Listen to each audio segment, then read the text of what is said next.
system wants you dependent. The shelves are empty, and buying the wrong gear puts a digital target on your back.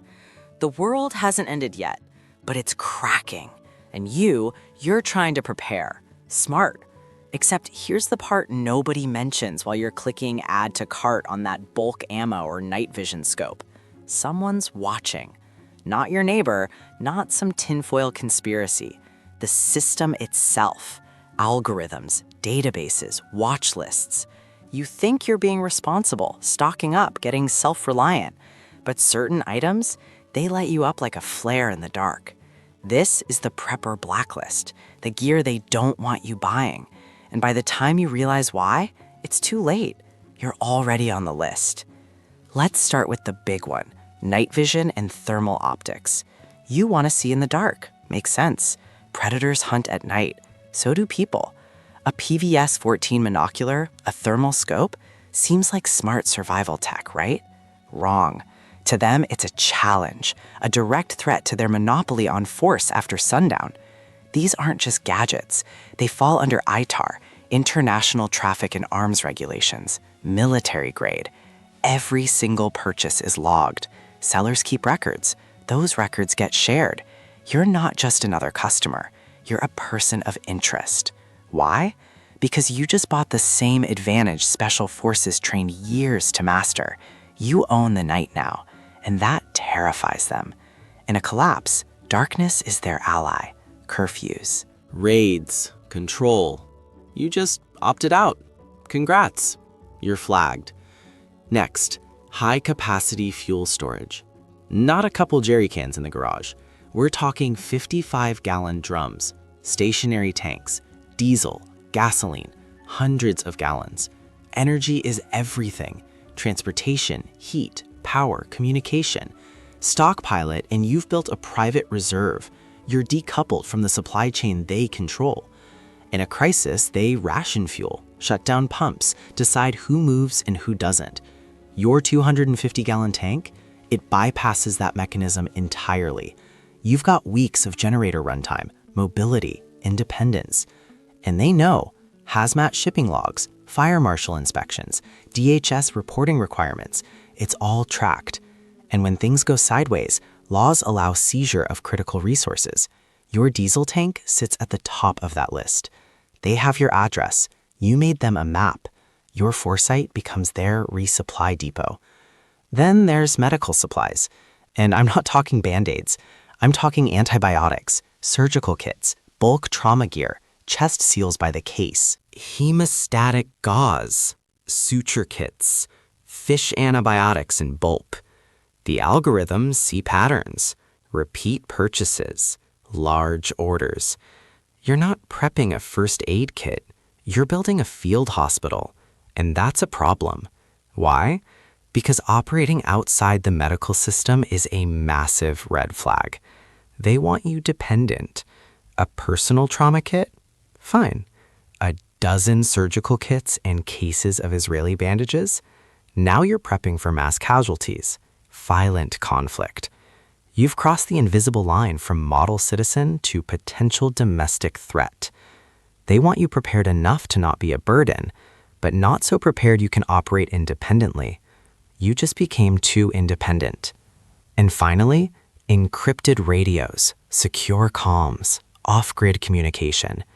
In a world where every call, text, and email gets vacuumed into servers, truly private conversation is a radical act.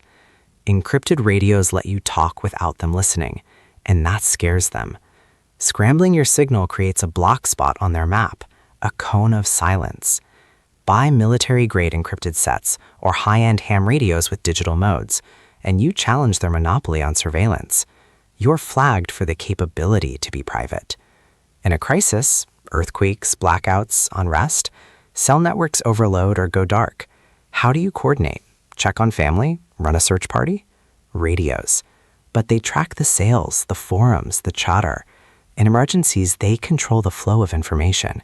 They want to be the only source of orders. A citizen network with secure comms breaks that control. Expect visits. Let's continue with large-scale water filtration systems. Not a Brita pitcher. Industrial reverse osmosis. Systems purifying hundreds or thousands of gallons. Water trumps food and shelter. After disasters, clean water becomes critical infrastructure, and critical infrastructure gets commandeered, controlled, seized. Your $3,000 filtration setup? In their eyes, it's a community asset, not yours, theirs. You built it, they'll take it. For the greater good, of course. Protective equipment and preparedness gear. Designed for safety, right? Interestingly, regulatory frameworks often categorize these items differently.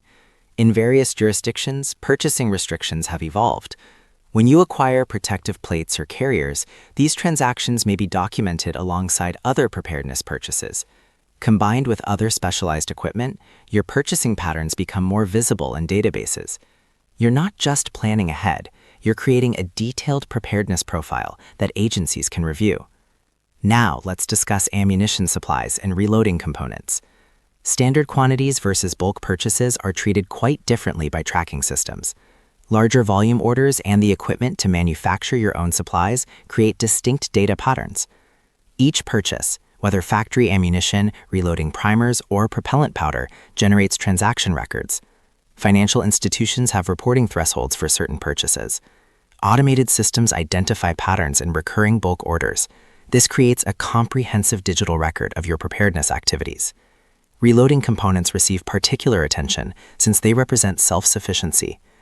Regulatory agencies monitor primers, powder, and projectiles through various mechanisms: purchase limits, taxation structures, and supply chain oversight.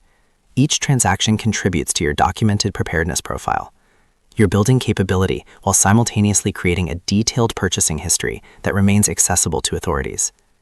Drones, aerial surveillance, situational awareness, a massive force multiplier. Scout your property, check roads, spot threats at distance, which is exactly why they want a monopoly on it. Registration. Expanding no-fly zones. Remote ID broadcasting your location in real time. Manufacturers keep flight logs, GPS tracks, even video, subpoena ready. In a crisis, unauthorized eyes get grounded, confiscated, for responder safety. The real reason? To blind you, control the narrative.